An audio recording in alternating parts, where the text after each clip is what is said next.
Ahojte milí taliančinári. Dnes kratučká video lekcia.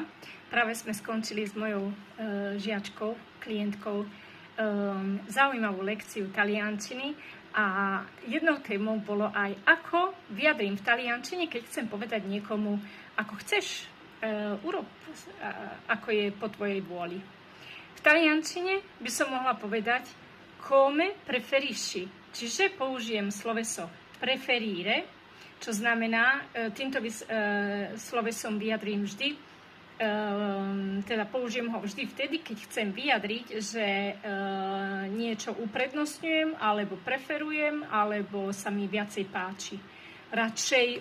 Radšej urobím toto ako tamto. Čiže preferisco fare i compiti a casa piuttosto che con te adesso. Radšej si urobím úlohy doma, ako teraz s tebou, napríklad. Alebo ešte,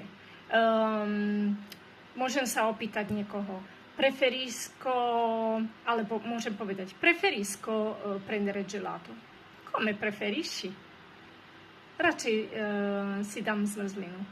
Ako chceš. Come preferisci? Takže, alla prossima!